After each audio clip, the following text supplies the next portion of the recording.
6.5. 6.6, right?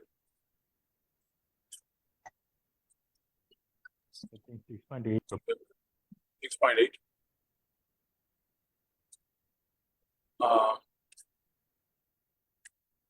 So Chitatmana Prashantasya, you have to read 6.7. Can someone read 6.7 per quote?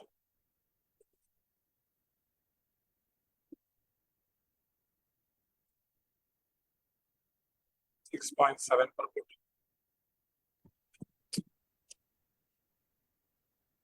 Hare Krishna. Actually, every living entity is intended to abide by the dictation of the Supreme Personality of Godhead, who is seated in everyone's heart as Paramatma. When the mind is misled by the external illusory energy, one becomes entangled in material activities. Therefore, as soon as one's mind is controlled through one of the yoga systems, one should be considered to have already reached the destination. One has to abide by superior dictation. When one's mind is fixed on the superior nature, he has no alternative but to follow the dictation of the Supreme. The mind must admit some superior dictation and follow it. The effect of controlling the mind is that one automatically follows the dictation of the Paramatma or Supersoul. Because this transcendental position is at once achieved by one who is in Krishna consciousness, the devotee of the Lord is unaffected by the dualities of material existence, named distress and happiness, cold and heat, etc. This state is practical samadhi or absorption in the Supreme. Hare Krishna. Thank you, Prabhu. It's a very interesting shloka. Jitatmanaha prashantasya paramatma samahitaha. So, Jitatmanaha, what does Jitatmanaha mean? It means that one has controlled the mind. So, for he has already reached Paramatma. So, one should not think in the process of Ashtanga Yoga, of course. In the process of Ashtanga Yoga, after one has gone beyond the mind, one sees actually Narayana. You see. So, this is the state of, you could say in one sense, impersonal realization also. So, but it is not like a personal understanding of the Lord here. But this is a transcendental situation, of course. So he has controlled the mind. He can understand spiritual life very easily because he himself experiences it. And all his doubts are removed, all his misapprehensions are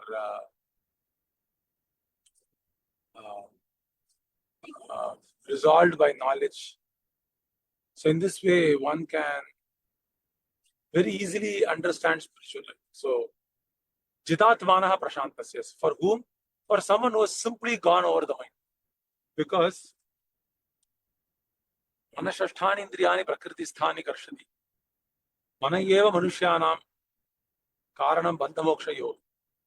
So, because of the mind, which is influenced by the modes and under the control of the material energy, we experience material life. A good example can be given here. Just like a person, one who's plugged himself to the news of some country, maybe his home country or his homeland.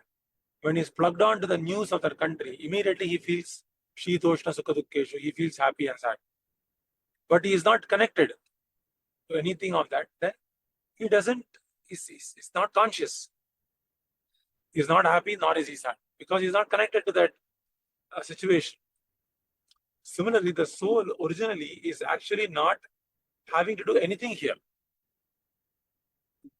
I don't have a connection here, but I believe that I have a connection to this family, connection to this country, connection to this organization.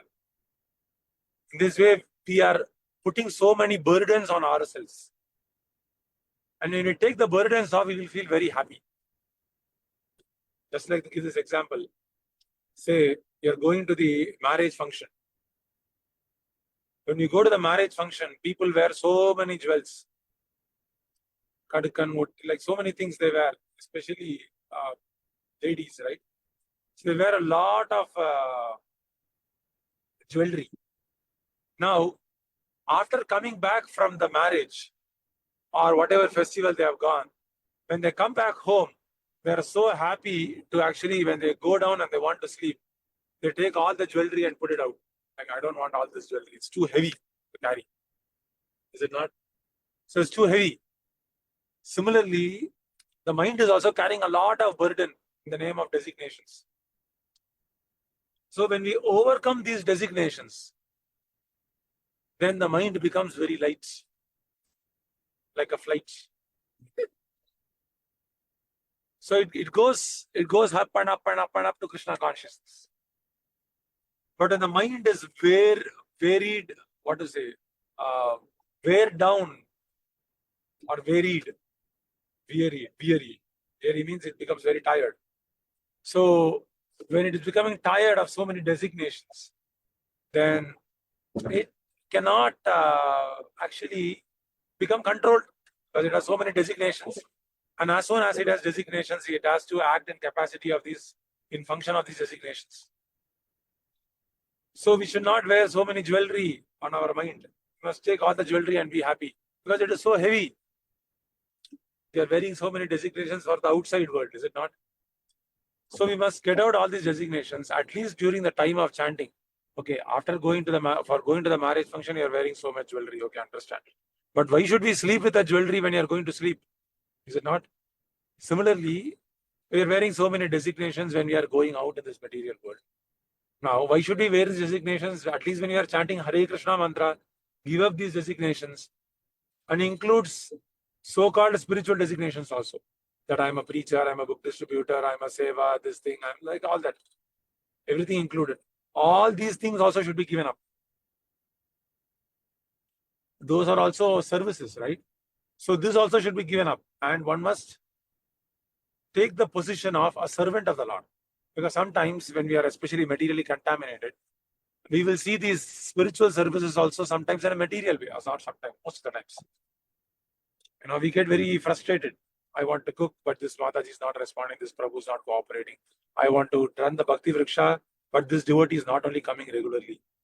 Or I want to do the program, but she's not coming up to the point of 16 rounds very soon. So in this time, this way the mind which is doing a service materially will get agitated very fast.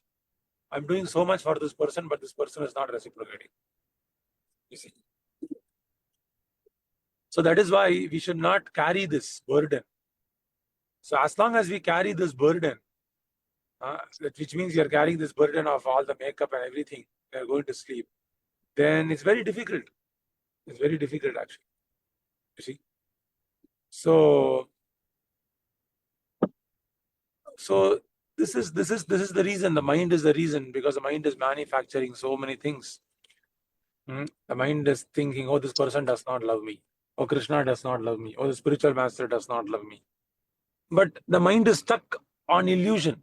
The mind is stuck in the idea of some love. It has an idea of love. What is the idea of love? For me, love means someone has to say, love me, I love you constantly. That is love, loving someone. Or we think love means he must give me some salary. Or love means he must at least appreciate me. So in this way, we have so many conceptions of love. This is also something that the mind is overtaken by. So ultimately, long story short, we must try to control the mind. And if we control the mind, we can see the Lord very easily. And how do we control the mind in the process of Krishna consciousness? By the process of austerity. How do you do austerity in this Krishna consciousness? Very easy. We have to become Trinadapi Sunichena Tarorapi Saishtuna. We must put ourselves, offer obeisances to the Lord, offer obeisances to devotees, offer obeisances to the spiritual master. In this way, the more and more we offer obeisances, that way our mind will become controlled. What happens when we offer obeisances? Very simple. Our designations are broken to pieces. Our designations melt like snow that melts when the sun rises. You see? So we have to bow down. Mam namaskuru. Namanta evahi. Jivanti sanmukharidam bhavadiya vartam. Sthani sadam shrutigatam tanuvan manobi. Namanta eva. Brahmaji is telling to Krishna when he is praying to Krishna in the 10th canto of Bhagavatam. He is telling Grihasthas can make progress very easily. You don't have to go renounce daughter or anything. You don't have to become a sannyasi. What should Grihasthas do? Very easy. Namanta evahi. Namanta. Namanta means simply offer obeisances to the Lord. Offer obeisances to the spiritual master. Hari Guru Vaishnava. Offer obeisances. Namanta Yeva. Yeva Shabdam is important. Yeva Shabdam means what? Simply by offering obeisances. Basically, this process of chanting Hare Krishna mantra is Namanta Yevahi. Nama, Nama, Nama, Nama. Full of Nama Shabdam only. Not mine, not mine, not mine. Everything is Krishna's. I am meant for you. I am meant for your enjoyment. You enjoy me. I am your servant. Namanta Yevahi. Namanta Yeva, Namanta Yeva. So when you are constantly offering obeisances, very easy to offer obeisances in all situations. Namanta Eva. So when you're offering obeisances like that, then Krishna becomes very attracted. And then we go over the designations very easily. And then we can control the mind. Immediately the mind will become controlled during chanting Hare Krishna mantra. When the mind is controlled, we can experience a lot of ruchi in Krishna consciousness. Nishtha. After Nishtha, Nishtha means the process of having control of the mind. After Nishtha, ruchi happens. You see? So the Nishtha process in Krishna consciousness, Bhakti Yoga, happens by Namanta Yeva. Namanta means that is our austerity.